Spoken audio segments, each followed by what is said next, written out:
Let us pray. Almighty Father God, thank you so much, O God, today. Holy Spirit, we acknowledge your presence and your primacy in our life, in our ministry, in our studies, in our review, in this business, O God, and O God, in this program. Bless, O God, all the students, all the schools, O God, they came from, and the school who hosted this review program. Bless them, O God. Lord, we praise you and we glorify you. May you bless this session, O God, that it may be one of the most fruitful, if not the most fruitful session that we will be having. Thank you so much, O God, and Lord, may you grant success to each and every one of us. Thank you so much, O God. In Jesus' name, Amen. Maayong buntag or hapon sa tanan or gabi sa tanan, that is from Cebuano. Good morning, good afternoon, good evening to all of you. So, let us begin with strength of materials. Now, in strength of materials, we define stress as simply the force per unit area. Parehas lang yan ng pressure. Ang pinagkaiba lang yung pressure ina-apply sa solid and liquids, samantalang etong stress, we apply it to solid. Now, yung deformation Y or the change in length, pinag-aralan natin sa surveying is PL over AE. No? And due to temperature change, the change in length or Y due to change in temperature is they are liars. Ito yung pullovers are everywhere, right? Yung alpha being the coefficient of thermal expansion and delta T is the change in temperature. Okay? Now, so in this particular problem, we have here a block weighing 176.4 kilonewtons. And it is being supported by steel, bronze, and steel. Initially, this is being held in position so that the stress in bronze and steel are initially zero. The steel rods are 1 meter long each and yung bronze is 1.6 meters long. So, ang sabi sa atin dito, we are asked here to find the ratio of force in bronze to force in steel. Okay? Given that the area of steel is 600, bronze is 900 mm squared, E of steel 200 gigapascal, E of bronze 83 gigapascal. So, we want here to find the ratio of force in bronze to that of force in steel. Kung gagamitan lang natin to ng mechanics, of course, summation forces X is 0 is not applicable, walang horizontal force. Summation moment will not be applicable because magka-cancel lang yung force sa steel saka force ang steel if we take moment here. Na? So, ang pwede mo lang gamitin dito, summation forces Y. So, once you release, this is the force in steel. This would be symmetrical, so this would be force in steel, while this would be the force in bronze. So, force up equals force down, so we say that the force in bronze plus twice the force in steel is 176.4 kilonewtons. Let me call this equation 1. This is the only static equation that we can have, but we have two unknowns, force in bronze and force in steel. So, how can we solve them? Now, madadagdagan tayo ng isang equation, yung gagamitin natin is the deformation equation. We take advantage or we set up the equation in Y in bronze and Y in steel. By symmetry, once you release this, let us say na etong block na to, I will just exaggerate it, ha? Okay? This block will be elongated down here. Okay? So, this would be the elongation in steel. This is Y in steel. While this would be the elongation in bronze. So, we say here that the Y in steel is also equal to the Y in bronze. Tama? So, that is our deformation equation. The Y in steel is equal to the Y in bronze. But what is Y? The Y due to force is PL over AE. So this is PL over AE of steel, while this is PL over AE of bronze. So, substituting the values we have here, the P in steel, the length of steel, 1 meter over the area of steel, 600, times E of steel, 200. Hindi na muna ako magko-convert dahil anyway, parehas lang yung unit left and right, so compatible yan. So this is going to be the force in bronze. The length of bronze is 1.6 over the area of bronze, 900. E of bronze is 83. Ang hinahanap is P of bronze over P of steel. So itaas natin to doon, ibaba natin to dito. So what we will have will be P in bronze over the P in steel. Ibaba to, itaas to. So you'll have here 900 times 83 times 1 over 600 times 200 over etong 1.6 na to. So therefore, our P in bronze over the P in steel is going to be, pakikwenta.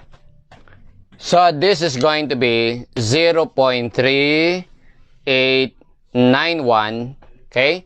Ito yung ratio ng sa P in bronze in P in steel.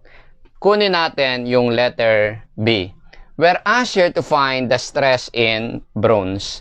The stress in bronze is force over area in bronze. Kailangan ko ng P and B. I-substitute natin ito dito. So, I have here the force in bronze plus twice the force in steel. So, we substitute this to equation 1. What is the force in steel here? Itaas to, ibaba to. So, this is going to be the force in bronze over 0.3891. So, that intertranspose, PS is PB over this, right? So, is equal to 176.4 kilonewtons. This is one equation in terms of P in bronze. You calculate P in bronze. Paki-compute.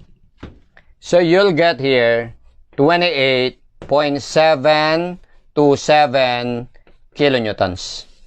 Ito yung force in bronze. So that the stress in bronze is going to be the force in bronze over the area in bronze. So it would be 28.727 newtons over the area. Our area in bronze is 900 millimeter squared. Newton per millimeter squared is MPa, no? So 31.92 megapascal. This is the stress in bronze. Nakuha niya? Klaro? Klaro? Okay, so sige, paki-absorb muna then I'll continue. So, ang susunod na hinahanap sa atin, yung Y in steel. But we know that Y in steel and Y in bronze are just equal. So, i-capitalize ko na lang yon. So, Y in steel is also Y in bronze. So, this is equal to PL over AE in bronze.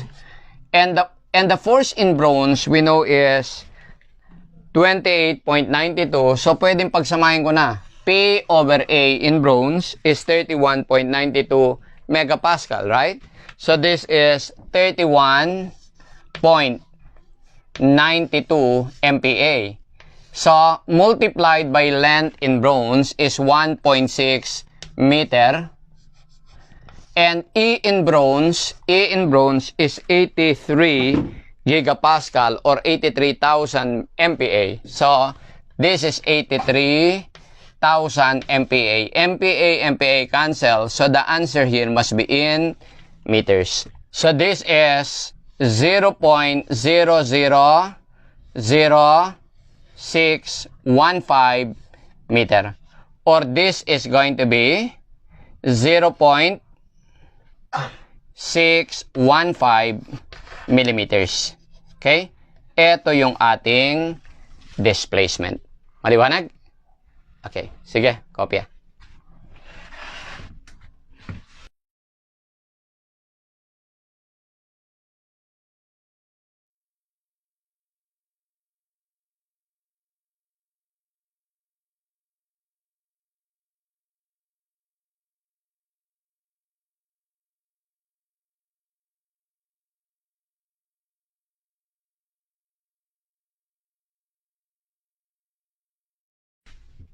let us take yung problem number 2. The 2-meter long prismatic rod shown is pulled by force P. Ito. Merong 5 mm gap dito. So, hinatak to by a force P, tapos kinabit dito sa rigid, meaning rigid, unyielding support. So, it means na-stretch siya ng 5 mm pagkatapos ang nag-maintain na lang ng force P is yung support. So, by action and reaction, magre-react din dito yung P, no? Okay? Ang tinatanong sa atin dito, find the stress in the rod if A is 100 mm squared and E is 200 gigapascal. Sabi natin yung deformation due to P is PL over AE. Tama? Correct. Yung P over A is stress. So, yung Y natin is 5 mm. So, this is 5 millimeters is equal to stress in the rod, no? So, sabihin na lang nating sigma. So, multiplied by the length of the rod, 2 meter, para compatible sa mm, 2,000 millimeters. Okay? Over E, yung E natin is 200 gigapascal, or that is 200,000 MPa. Para MPa will cancel. So, therefore, our stress is going to be 500 MPa. This is the stress in the rod. Okay? What about etong letter B? We're asked here to find the change in temperature that must be applied in the rod in order to reduce the stress to 0 if coefficient of thermal expansion is 11.6 times 10 to the minus 6 per degree centigrade. So, with this situation na yung total elongation ay 5, so we have the Y total is equal to 5 mm. Yung Y natin total is Y due to pull plus Y due to change in temperature. And this is equal to 5 mm. And this is positive. Yung Y due to pull is PL over AE. Tama? Correct. And then, yung Y due to temperature, take note this is tension. Tama? So, that would be what? Positive. Kung ito positive, dapat ito negative, di ba? Tama? Ano ba yung Y due to pull natin? Okay? Ang Y due to pull natin, PL over AE plus Y due to temperature, delta T alpha L. Dapat daw ito ay 0. Di ba? Para daw 0 eh. So, para ito maging 0, then this must be 5 mm. Yung delta T natin, therefore, times alpha, 11.6 times 10 to the minus 6 times L. The L must be in millimeters. So, this is 2,000 millimeters is 5 millimeters. So, your delta T must be equal to, this is 215.517 degree centigrade. Ito dapat yung ating change in temperature. Okay? What about yung letter C? Find the change in temperature so that the stress will be reduced to 250 megapascal. Etong quantity daw na to, 250. So, lagay ko lang ulit ha. So, you have P over A, that is stress, L over E, plus delta T, alpha L, is equal to 5 mm. Yung sigma natin is 250. So, that would be tensile stress, no? So, positive 250. Yung L natin is 2,000 over the E. So, this is 200,000 megapascal plus delta T, yung delta T ang nawawala, no? Times alpha, your alpha is 11.6 times 10 to the minus 6 times L, 2,000 is equal to 5 millimeters. So, this would be one equation in terms of delta T. We'll be able to solve delta T. Let us solve. This is 107.76 degree centigrade. Naintindihan? Ang key dito sa thermal stress, yung Y total equation. Naintindihan? Okay, sige, kopya.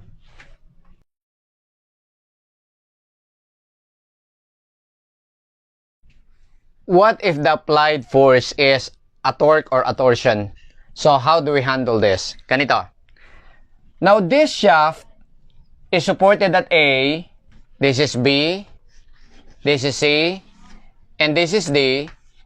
At B, C, and D, we have applied torque 800 Newton meter, 1,000 Newton meter, and 1,200 Newton meter. So, I designated the torque by a double arrow notation. So, ang hinahanap, letter A, the reaction at support. Na? So, dito bale, i-drawing ko lang yung torque diagram. No? Ito yung torque diagram. So, I will move from left to right. Ha? Okay? So, here, 1,200. So, we will go up here by 1,200. From here to here, there is no torque, so it remains horizontal. Pagdating dito, 1,000 to the left, so minus. 1 to minus 1,000, ito yung 1,000. Okay? So, ito yung up, ito 1,000, so this is already 200. So, from here to here, there is no torque in between, so it remains 200. Then, pagdating dito, to the right, 800, aakyat ulit. So, this will go up by 800. So, from here to here, wala na. What is this? 200, 800, 1,000. So, this is going to be 1,000. Okay? And this must be the torque at A. Okay? The torque reaction at A is 1,000 down. So, ang ibig sabihin, ito yun. To the left. This is torque at A. That is 1,000 Newton meter to the left. Maliwanag? Okay.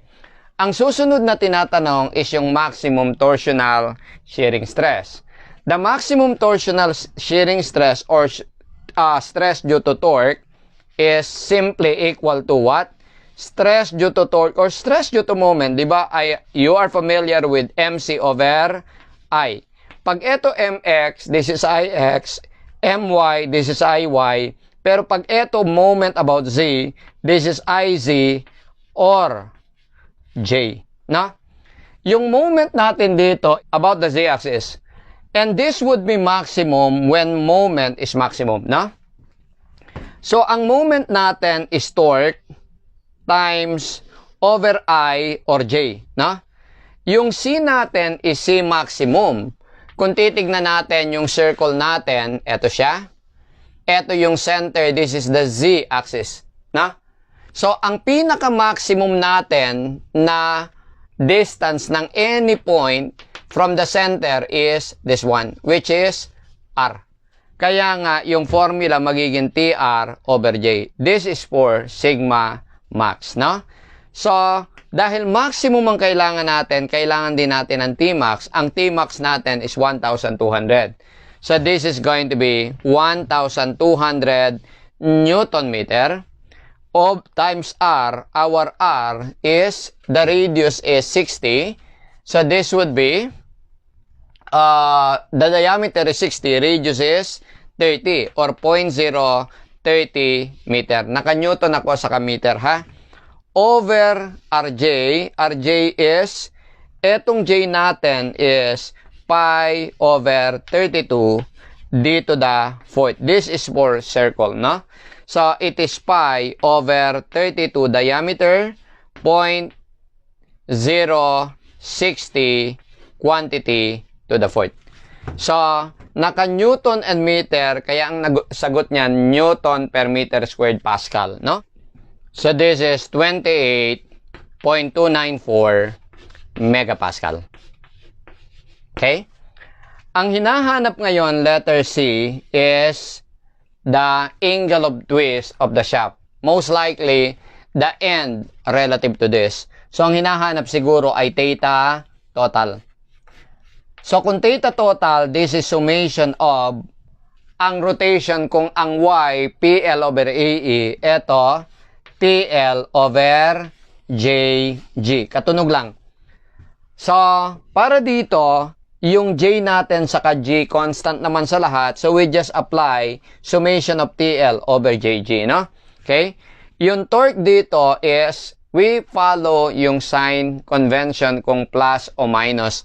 Pero lahat sila, take note, puro plus, di ba? Ito ang torque plus, ito ang torque plus, ito ang torque plus. Lahat sila positive ang torque. So, lahat yan puro, what? Clockwise. Tama? Tama? Positive man lahat. Di ba? So, lahat yan papunta dito. Kuha? Okay. So, therefore dito, you have 1,000 Newton meter, length 1.5 meter, over, mamaya na yung JG ha, plus ito, 200 times 2 meters, plus, torque nito, 1,200 times 3 meters. So, Newton meter, Newton meter squared, over JG. So, J is pi over 32 d to the fourth, 0.060 to the fourth, times G, 83 gigapascal, that is times 10 to the 9 pascal. Lahat yan naka-Newton and meter. So, ang lalabas na theta, naka-radians. So, pagka kinumpute mo yan, you'll get here 0.052081 radian.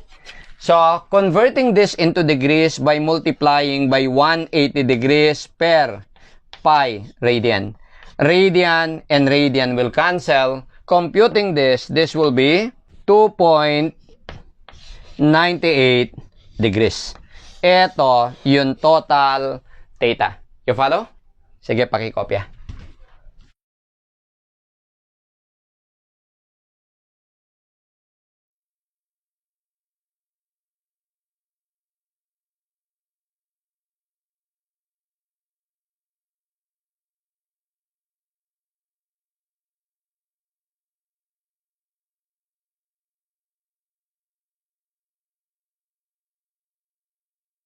Now, when it comes to a cylinder, yung tangential stress niya, or also known as circumferential stress in this direction, is given by PD over 2T.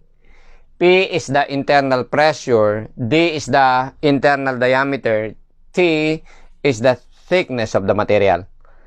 Or simply, PADI over 2T. Ha? Okay? Parang PADI, no? Okay? Yung longitudinal stress naman, yung pag ganito, that would be PADI over 40. So, this is 1/2 of this. Meaning, this is the more critical. Yung stress in this direction. So, let us have this one. A 3-meter diameter by 6-meter diameter high water tank, or 6-meter high water tank, is made up of 12 mm thick steel plate. Now, letter A, when full of water, find the circumferential stress or tangential stress. Sabi natin the tangential stress is PADI over 2T. So, yung ating pressure is the maximum pressure gamma water times H. Yan yung pressure dito. Okay? And mangyayari yan sa bottom. Multiplied by diameter over twice the thickness. And this is going to be equal to a gamma of water, that is 9.81 or 9810 newtons, okay, multiplied by H. Your H is 6 meters, multiplied by the diameter 3 over 2 times the thickness. So, yung thickness natin is what? 12 millimeter or 0.012 meter. So, ito yung ating tangential stress in Newton per meter squared. Naka-Newton and meter tayo lahat, no? So, solving this one now, so you'll have 7.3575. This would be megapascal. Okay? This is the tangential stress. Okay? Now, when full of water, find the longitudinal stress. Yung longitudinal stress, it will exist when there is internal pressure in this direction. When there is an upward push and downward push para mahatak yung material ng metal. Kaso, kung open tank yan, no way na mahahatak yung tank pataas. So, basically, or actually speaking, the longitudinal stress is 0. Kasi wala namang pressure pataas. Walang cover na lalaban para yung pressure upward maging possible. No? So, pero walang 0 sa choices. So, we just explore na ginamit ng examiner yung 1/2 of this. No? So, yung gamma longitudinal is 1/2 of gamma tangential. 1/2 of this. And this is 3.678 megapascal. Okay? Naintindihan? Okay. Now, dito letter C, ang tinatanong, if the stress is limited to 5, hindi siya pwedeng umabot nito, then what is the maximum height of liquid? Okay? Remember that stress is a linear function of h. So, pwede natin gawing linear proportion, no? So, yung 7.3575 is to 6 meters as 5 is to how much h? Naintindihan? So, therefore, solving your h is going to be, so this is 4.0775 meters. Ito yung ating h. Maging alert kayo dito sa mga problem na situational at tignan nyo lang kung linear kesa mag-solve pa kayo ulit. Pero, subukan natin, ha? So, using this formula, dapat yung sigma tangential must be less than or equal to 5 megapascal, no? But this is gamma water times h times diameter over 2t must be less than equal to 5. Ang nawawala yung h, no? So, this is 9010 times h, diameter 3 meters over 2 times the thickness 0.012 must be less than equal to 5 megapascal. So, megapascal is 10 to the 6. Okay? So, therefore, your h must be less than equal to, let me compute. So, you'll have 4.0775 meters. Ito. Naintindihan? Parehas yung result. Kasi, ang ginamit ko lang is linear proportion. Klaro tayo? Okay, sige, pakikopya.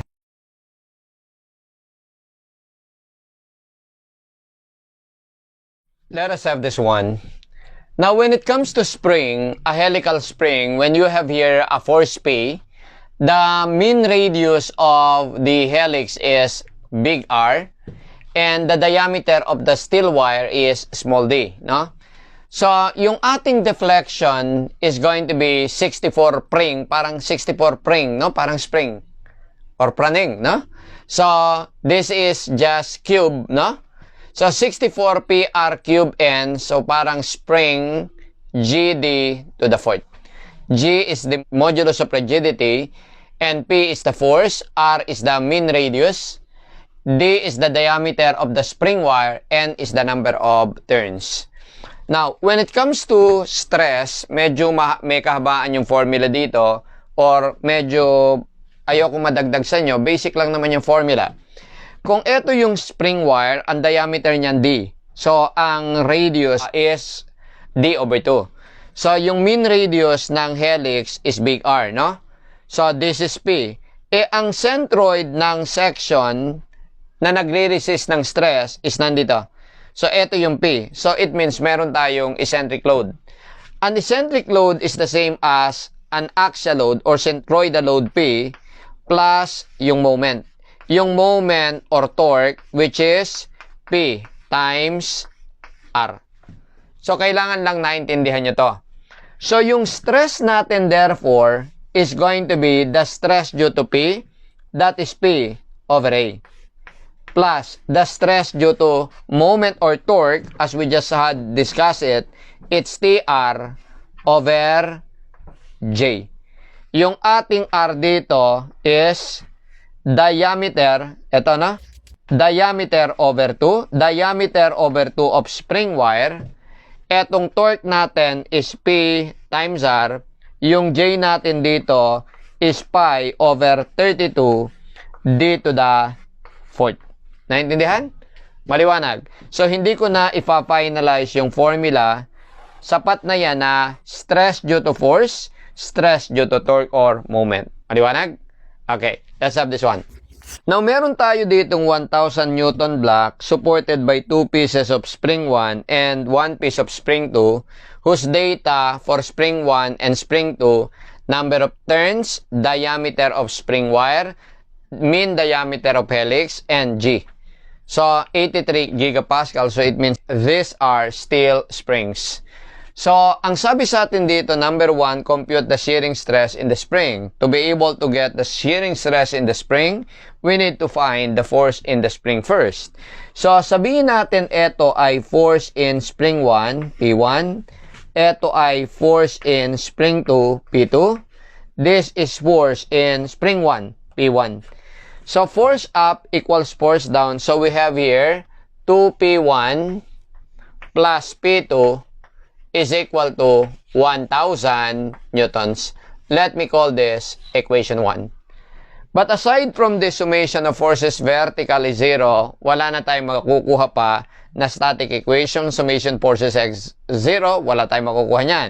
Summation of moment, may makukuha ka dito sa point na to. Pero may papasok dyan na unknown yung distance na to. So, may nadagdag kang equation, pero may nadagdag kang unknown. So, they cancel. The unknown cancels the value. So, it means isa lang yung useful na static equation na makukuha natin. So, ano pa yung equation na pwede natin gamitin? Yung deformation equation. So, using the deformation equation, meaning the relationship between the deformation of spring 1 and spring 2. Pag ito nag-deflect, sabihin natin napunta dito, no? Napunta dito yung bottom. So, ito bale yung Y in spring 1. That is also Y in spring 2. So, yung deformation natin is Y in spring 1 equals Y in spring 2. Expressing both in terms of this one, the formula. So, this is going to be 64 spring, this is cube, no? GD to the 4th. GD to the 4th. Okay? So, ito 6 to, ha? Okay? So, and this is for spring 1, while this one is 64 spring. So, this is cube N over GD to the 4th. So, this is for spring 2. Okay? Yung ating 64, constant yan, will cancel. Ang parehas pa nila yung G. So, the rest, magkakaiba. So, I will have here P1 times R1.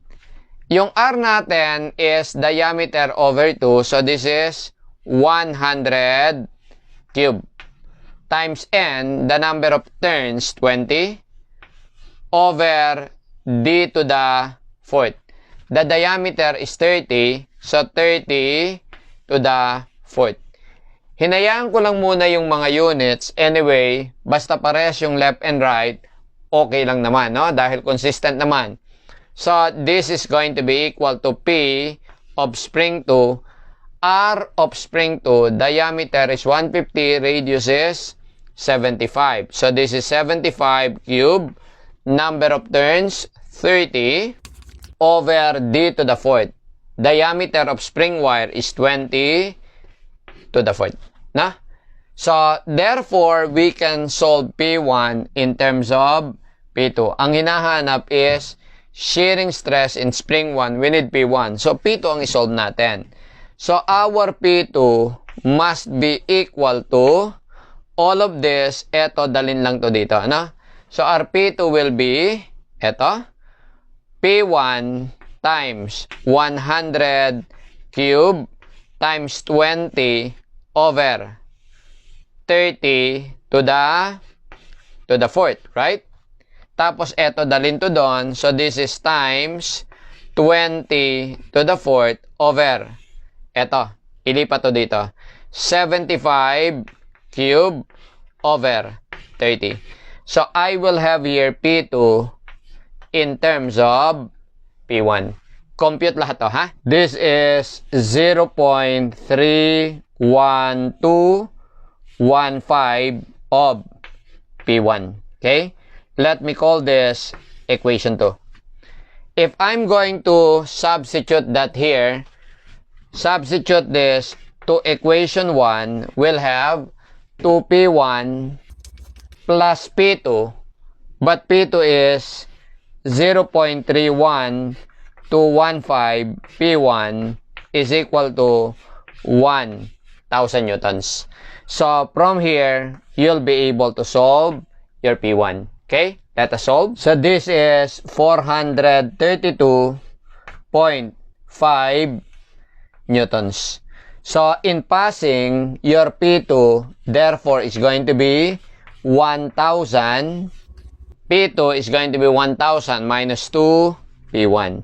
So, minus 2 P1. And this is 135 newtons. This is P2. Okay? So, paki-absorb muna. So, solving now your P1, therefore, the stress in spring 1 is stress due to P1 over A1 plus stress due to torque. That is torque times R over J, no? So, TR over J. So, therefore, your P1, ano yung P1 natin?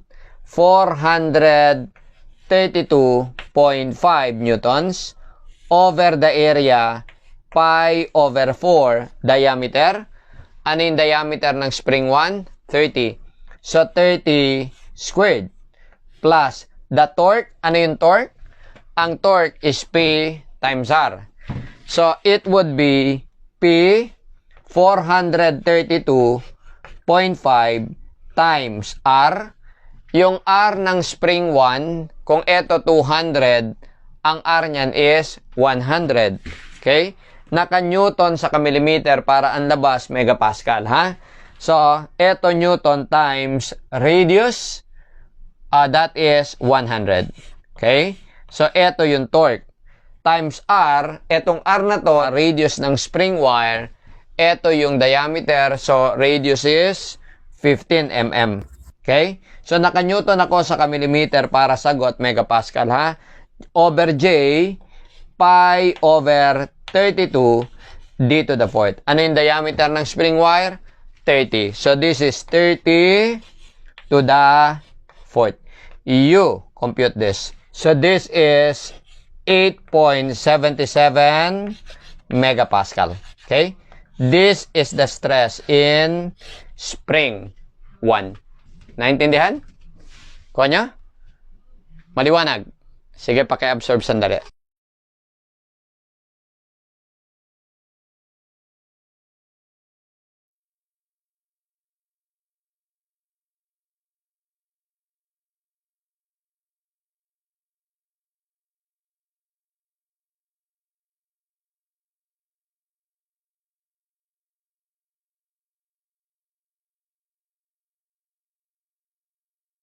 Let us have yung letter B. Find the shearing stress in spring number 2. So, yung stress in spring number 2 is the stress due to force P2 over A2 plus stress due to torque, it's TR over J. Ulitin ko, here, yung torque is P times R. Yung small r is diameter over 2. Yung J is pi over 32 d to the fourth. So, substituting the values, you have here P2. Ano yung P2 natin?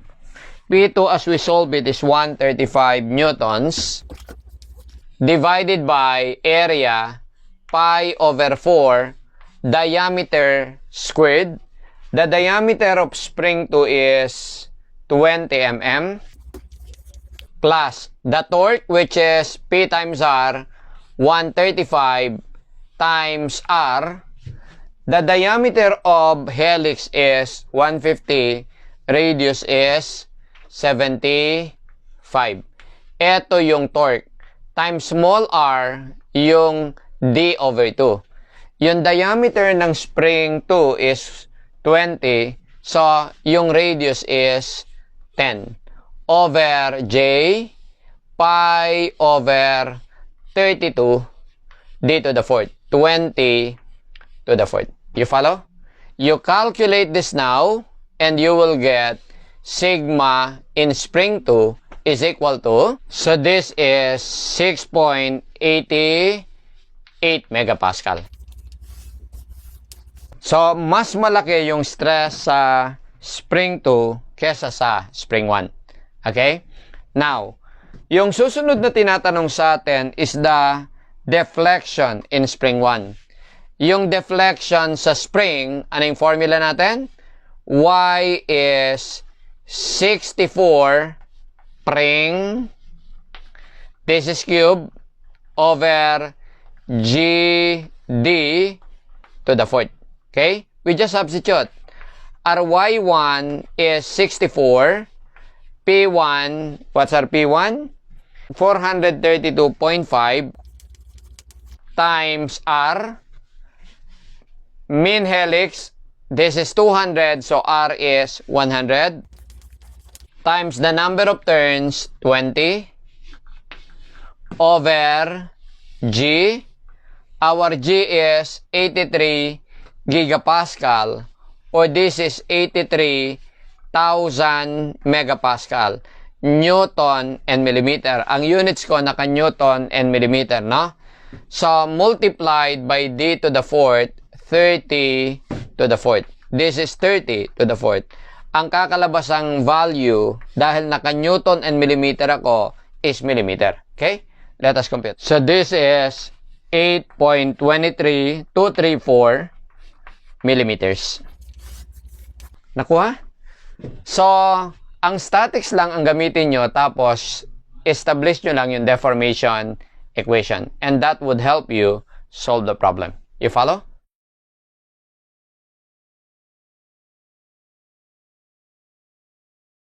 Punta tayo dito sa Poisson's ratio. What is Poisson's ratio? Yung Poisson's ratio is the ratio of indirect strain to direct strain. Remember that strain is change in length over the original length. So, bali, ito will be the change in length over the original length in the indirect direction over yung change in length over the original length in the direct direction. Pag sinabi nating direct, it is the direction where the load is actually applied. So, normally, ang mangyayari, for example, itong material, hinatak mo. Pag hinatak mo to, di ba hahaba siya in this direction, pero mababawasan yung dimension niya in the other direction. So, yung paghaba dito, the increase in the dimension in one direction will trigger decrease in dimension in the other directions. Kaya normally, yung Poisson's ratio is given a sign of negative to indicate the opposite relationship nitong dalawang to. Okay? So, gawin natin to.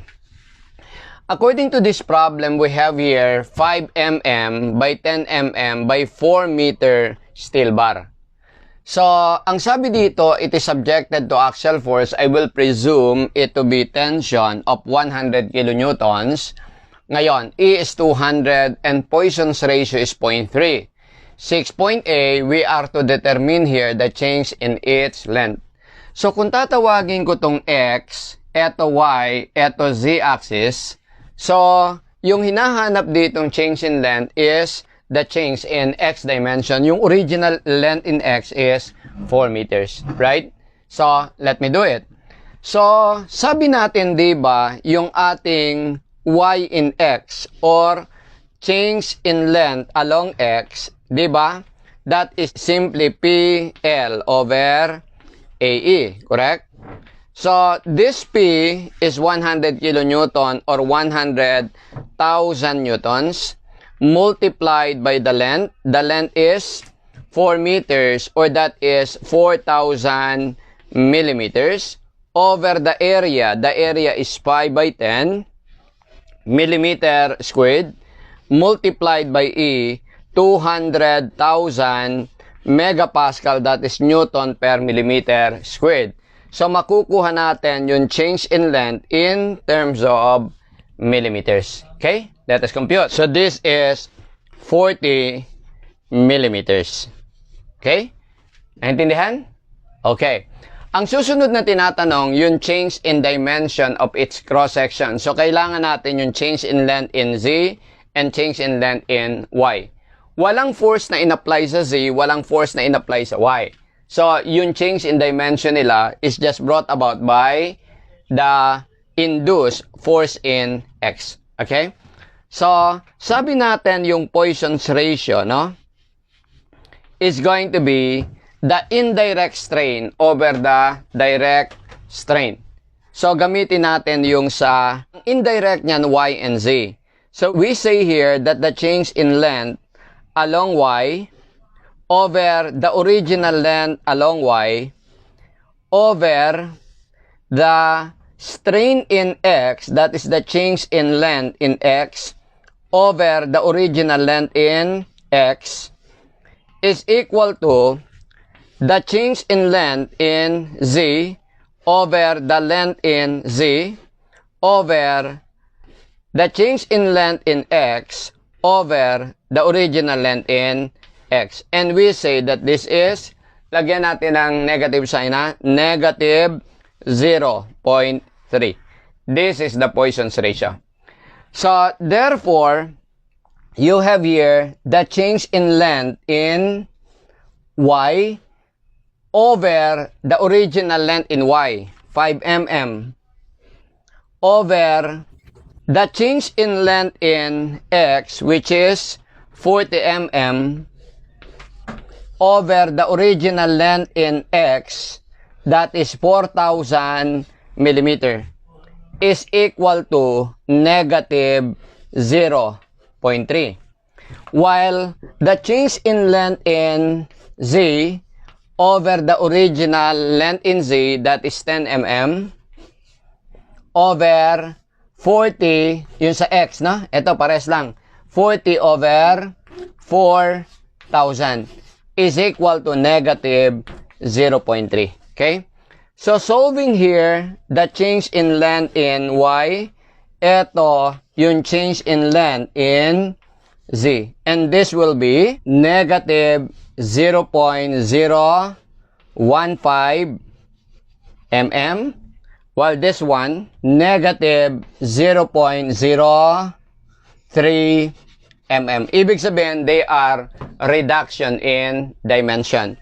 So, therefore, yung new length in Y is going to be 5 mm minus 0.015.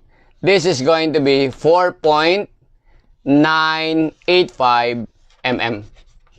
While the new length in Z is 10 mm minus 0.03, this is going to be 9.97 mm. So, the new cross-section must be 4.985 mm by 9.97 mm by, ano yung bagong length? 4.040 meter.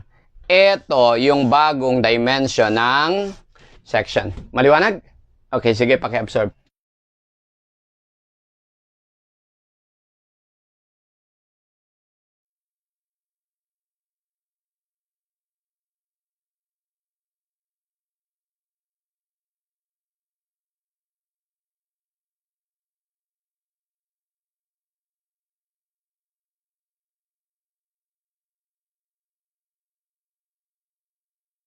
What about yung beam stresses? We have here this 4 meter long wooden beam which is composed of 80% stress grade apitong, and it is loaded by 10 kilonewton per meter uniform load, and we are asked here, according to this is 200 by 260 pero it is smoothened and the dimensions were reduced by 10 mm. So it means instead of 200, this is minus 10, this is 190. This one, instead of 260 minus 10, this is 250 mm. Okay? Now, so it is subjected to this load because of this bending. The upper portion, di ba? Pag nag-bend in this direction, so magkakaroon ng compression dito, tension dito. So, yung bending stress natin, compression sa taas, tension sa baba. So, it is given by F bending is MC over I. Dahil equal lang dito, symmetrical siya about the neutral x-axis. Ito. So, yung stress dito, saka stress dito are just equal. Okay? So, yung stress dito saka stress dito are just equal. Ang pinagkaiba lang compression to, tension to. So, para sa bending stress, unahin ko na yung letter B ha. So, para sa bending stress, yung ating F bending is going to be MC over I. So, yung MC over I natin, kapag ka rectangular yung section, di ba? Magiging ganito eh. Yung C natin dyan, eto is D over 2, no? So, M times D over 2, yung IX is 112 BD cube. This will become 12 over 2, 6M over B, D cube, D, so this should be BD squared. So, pwede mong gamitin to kapag ka rectangular yung section. So, therefore, this is going to be equal to 6. The maximum moment due to uniform load, ito, is WL squared over 8, di ba? 6 WL squared over 8. So, over BD squared. So, this is going to be equal to 6. RW, ang 10 kilonewton per meter, numerically, this is 10,000 newton, 1,000 millimeter. So, 1,000 over 1,000, pwede rin niyang sabing 10 newton per millimeter. Numerically equal ang kilonewton per meter sa newton per millimeter. Okay? So, 6 times 10 newton per millimeter. Lahat ilagay ko sa millimeter, ha? Okay? Times L squared, that is 4. So, this is 4,000 squared over 8 over BD squared. RB is 190, RD is 250. So, 250 squared. So, you calculate this, our F bending is going to be 10.105 MPa. Yung susunod na tinatanong sa atin sa A, find the maximum shearing stress. Dalawang klaseng shearing stress meron. Yung isa vertical, yung isa horizontal shearing stress. Ito siya. Magkakameron tayo ng reaction dito R, dahil symmetrical naman yan, R to, hating kapatid, yung R natin is kalahati nitong 4 meters na to na load, no? So, it is 10 kilonewton per meter times 2 meters. So, therefore, this is 20 kilonewtons. And yung maximum shearing stress, yung shearing force, Vmax, for simply supported beam is equal to the R. So, ito rin yung ating Vmax. So, para sa FV vertical, this is the vertical force over the vertical area. So, this is going to be 20,000 newtons over the area, 190 by 250. Okay? So, ito yung FV vertical, ha? Okay? So, this is 0.421 megapascal. Okay? Yan yung ating FV.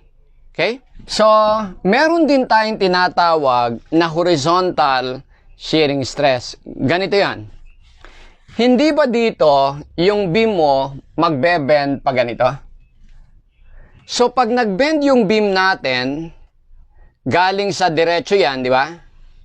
Kunwari, eto ha? Eto yung beam. Pag binend mo yan dito, ang mangyayari niyan, parang ganito. So, what we will have here will be something like this. As you can see, etong nasa itaas, itong nasa upper portion nitong axis na to, eto umigsi, eto humaba. Alam natin, merong elasticity yung material. Ang tendency, eto gusto nitong bumalik sa dating original length which is longer. Eto gusto nitong bumalik sa original length which is shorter. So, ang mangyayari, eto gustong magbalik outward, no? Eto gustong magbalik inward. Tama? As you can see, etong parallel but opposite tendencies will tend to crack every horizontal section in a shear manner. So, ito yung tinatawag na horizontal shear. And it is maximum at the neutral axis. Yang horizontal shear na yan, FV horizontal, nakakalito kasi dun sa NSCP kasi FV ang symbol parehas. Okay? So, I will define this by FV horizontal. Okay? So, yung FV horizontal is given by VQ over IB. No? So, yung ating Q is the statical moment of area. So, ito is going to be summation of A times Y about the neutral axis. Okay? Yan yung definition ng Q over I B. Now, ang stress natin, ang horizontal shear maximum dito. Okay? So, ang B mo, yung B. Naintindihan?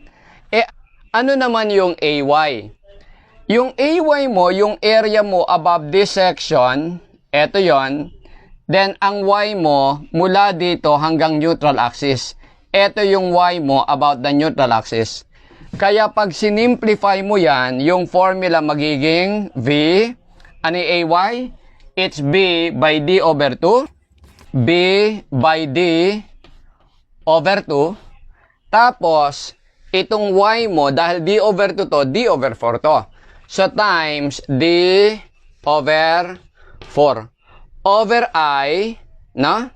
Over I, ano yung I? 112 BD cube times B. Okay? I-simplify mo ngayon, yung FVH. Yung FVH mo dito will become V. This will be 12 over 2 over 4.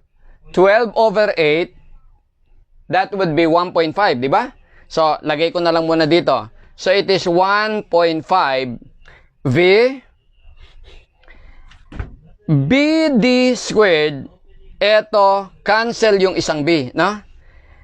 Tapos, D squared D cube, cancel yung D squared. Ang matitira sa baba, BD. BD is area ng cross-section. Di ba V over BD? Ito yon.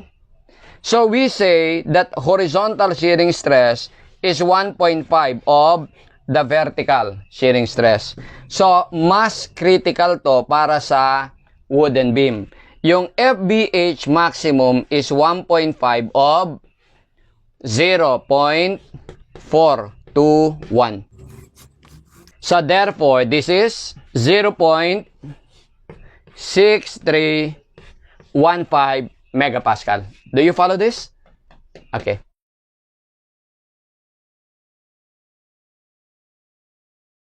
Now sa letter C, we are asked here to find the maximum deflection. E is given as 7310 megapascal. Now for simply supported beam with uniformly distributed load throughout its span, yung ating Y or maximum deflection at the center, di ba ito yung 5 motor, na? M is our symbol for 3, T for 8, R for 4. So this is 5,384. Multiplied by W L to the 4th over EI. Okay? So we now substitute the values. We have 5 over 384 times W, that is 10 Newton per millimeter, times L to the 4th. Ano yung L to the 4th? L is 4,000. So this is 4,000 to the 4th over E. RE is 7310. RI is 112, 190 times D cube, 250 cube. Kuha niya? So all we need to do is calculate this and we will be able to get our deflection. So you'll get this to be 18.43 mm. You follow? Nakuha? Okay.